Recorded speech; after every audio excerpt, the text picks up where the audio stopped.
Olá pessoal, sou Dalton, aluno da eCity, sou do grupo Gestão Inteligente e estamos aqui fazendo uma entrevista solicitada pelo professor Manuel Messias sobre educação fiscal. Estou aqui com o entrevistado. Ailton Diniz Simão, vereador pela cidade de Manaíra, Paraíba, sertão paraibano, e aproveitando esse momento para aqui me apresentar. Além de vereador, sou enfermeiro, certo? Desempenho minhas funções hoje no Hospital Arlinda Marques, estou aqui à disposição. Bom, irei fazer algumas perguntas sobre o assunto educação fiscal e o senhor responde da forma que o senhor entender. A primeira pergunta é: a pesquisa mostra que 54,6% dos entrevistados já ouviram falar sobre educação fiscal. Em sua opinião, o que contribui para esse nível de conhecimento e o que poderia ser feito para alcançar os outros 45,4%? Bem, Dalton, diante do apanhado que foi feito aí, a gente viu que a população ela precisa ter mais consciência do que é educação fiscal e o que a educação fiscal é trabalhada dentro da nossa sociedade, certo? Então precisa o quê? Que a sociedade ela se interaja mais, né, com informação, participando de alguns congressos, de algumas oficinas, dentro de contexto que traga, né, o tema, né, que é educação fiscal, para que saiba o que é uma educação fiscal. O que é a educação fiscal é importante para a formação da nossa sociedade, pois ela está focada em nos trazer informações como é distribuído nossos impostos, né, dentro da nossa sociedade, ou contribuir para que nós tenhamos cidadãos com consciência, né, sobre como é trabalhado, né, vamos dizer, a distribuição, né, dos nossos impostos, e em que ele é importante para um bom funcionamento, né, do dia a dia da nossa sociedade. Um número considerável, 15,3%, acredita que os impostos servem apenas para pagar políticos ou farras. Como você interpreta essa percepção distorcida e que medidas poderiam ser tomadas para combater essa desinformação? Olha só, 15% eu acredito que seja isso. São desinformações por não conhecer a rotina e a vida do homem público. Nós, enquanto homem público, apesar que eu sou vereador de uma cidade pequena e tudo, mas a gente tem todo vamos dizer, tem toda uma agenda de trabalho e todo um trabalho prestado diante da população. E outra, muitas vezes a gente faz mau juízo por não conhecer como é que você está trabalhando, certo? E às vezes a gente pode julgar um cidadão, né, vamos dizer, um homem público, por a imagem de outros homens públicos. Então, essa desinformação faz com que a gente julgue todos os cidadãos, às vezes focado num cidadão que às vezes teve um mau juízo ou causou um dano à população por representar mal aquela população.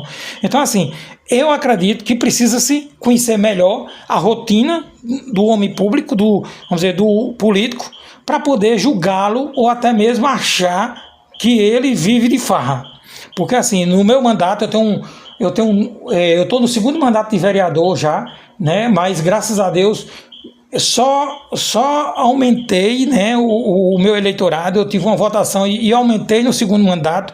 Isso quer dizer que a população aprovou o meu trabalho, senão eu tinha regredido. Então é isso que eu estou dando uma lógica do que é o político enquanto trabalho prestado. Então a população ela precisa conhecer melhor o seu gestor ou o teu representante. Então, assim, eu, enquanto homem público, sugiro que aqueles 15% vá na Câmara de Vereadores, vá assistir uma reunião, vá discutir um tema importante que é um trabalho feito pelo aquele vereador, porque muitas vezes lá nas nossas reuniões nós estamos debatendo um assunto de interesse à população, não comparece, vamos dizer, 100 pessoas para discutir ou até mesmo ouvir o que nós estamos discutindo sobre aquele trabalho. Então, essa desinformação é que precisa ser informada. Então, para ser informada, é preciso que você vá até lá e veja a discussão que foi feita ou que está sendo feita.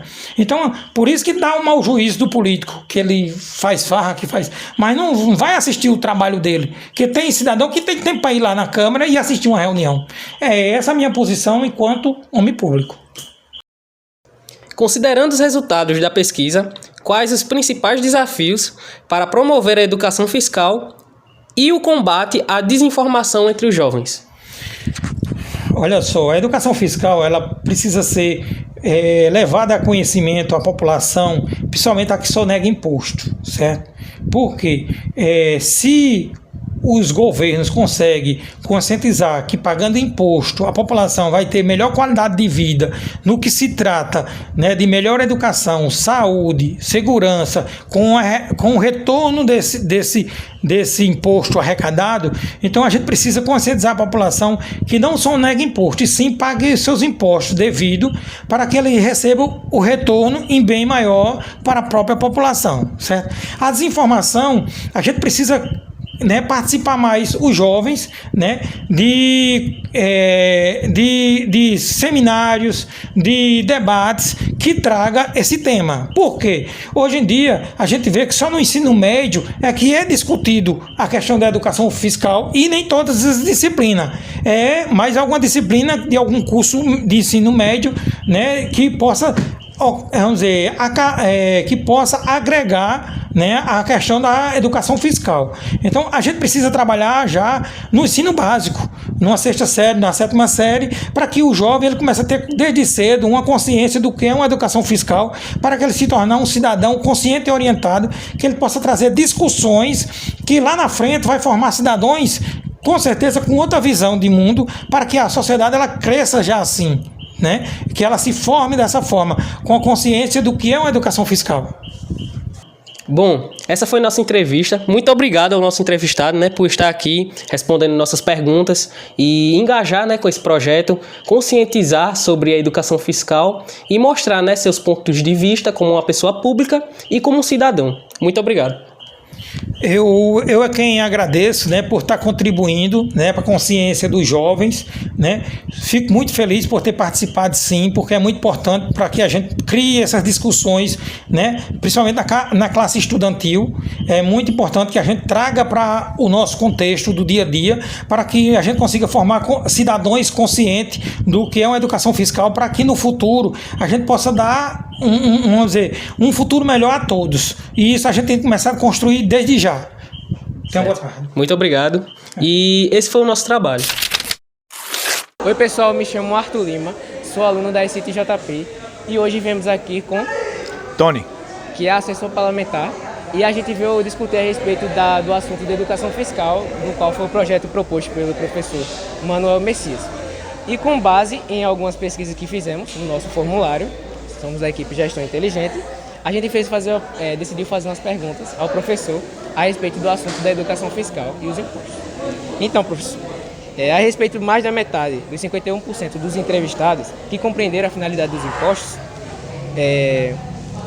eu queria saber como é que você avalia esse nível de compreensão e que tipo de informação você considera mais eficaz para melhorar a compreensão do papel dos impostos para o povo. eu acredito que o principal é o conhecimento, Se vocês começarem a participar da Casa do Povo, lá onde estão os vereadores que legislam em relação a desses impostos, para vocês saberem o que é que ele faz com o imposto de vocês, nada melhor do que vocês ir lá na Casa do Povo para saber o que eles estão fazendo, porque os parlamentares são pagos com o imposto de vocês. Então, nada melhor que você ver o que você está pagando de imposto para saber o que está sendo usufruído. Se ele está empregando realmente para o bem da população, que é o nosso caso, porque cada coisa que você compra tem um imposto, e esse imposto é usado para a gente pagar o salário deles. Então, nada melhor do que você ver realmente onde é que a gente está empregando o salário desse pessoal. Então, a gente viu a respeito de que é muito importante a gente saber para onde o dinheiro da gente está indo quando a gente realiza alguma compra, e isso é muito importante de entender para o povo, porque geralmente eles reclamam a respeito de preço, de inflação, a respeito do ICMS, por exemplo, e a respeito dessas mercadorias, de onde o dinheiro vai, a respeito da notinha fiscal também. Então, quais sugestões você daria para tornar a educação fiscal mais atrativa e eficaz para o público jovem, que a gente vê que não tem muito conhecimento a respeito disso hoje em dia? E levando em consideração as lacunas e as oportunidades identificadas pela pesquisa, qual seria a sua opinião para tornar mais atrativa e acessível esse conhecimento? Como eu tinha falado, você começar a participar dessas casas legislativas para saber onde é que a gente está empregando o nosso imposto, né? Porque se você começa a saber o que é que um vereador faz, o que é que um deputado faz, o que é que um prefeito faz, você vai saber para onde você está botando o seu imposto, né? Então, nada melhor do que você participar para saber onde é que você está botando o seu dinheiro. Porque somos nós que pagamos o salário dele. Então, a gente tem o poder e o dever de saber o que é que eles estão fazendo, se eles estão fiscalizando, se uma escola sua está precisando de alguma coisa, quem é que vai fiscalizar, se é o prefeito, se é o vereador, se é o deputado, né? O prefeito, ele vai fazer várias coisas, o vereador, ele vai fiscalizar. Então, isso é um ciclo que a gente tem que ficar também impondo para saber onde é que está indo nossos impostos. Então, nada melhor do que a gente participar da prefeitura, participar com os vereadores para saber quais leis que eles estão fazendo, se vão nos beneficiar ou beneficiar por causa própria. Então, a gente tem que participar, tem que ser mais participativo para saber qual é o seu imposto, se está sendo certo ou não. Então, né, com essa fala do professor Tony, que também é professor da Luta pelo Bem, né? Que é uma campanha beneficente, a gente pode ver que ele relutou a importância da Constituição Federal, da qual fala que o povo detém a questão da supremacia, da qual a gente deve ir atrás dos nossos direitos e continuar ir atrás dos nossos direitos e saber as pessoas da qual a gente está colocando no poder para tomar a decisão certa. Queria agradecer ao senhor, primeiramente, por ter aceitado a entrevista e realmente pedir muito obrigado, porque é de suma importância a gente ter autoridades para falar a respeito desse assunto, que ele é mais complexo, e a gente vê que muitos jovens hoje em dia, eles não sabem para onde o dinheiro deles estão indo e de que forma isso ajuda e contribui para o Estado. Eu que agradeço, porque o conhecimento é que faz você saber onde é que está a verdade. Então nada melhor do que você conhecer, entender, para você saber o que você está falando. Eu que agradeço a vocês. Tamo junto aí. Nosso trabalho.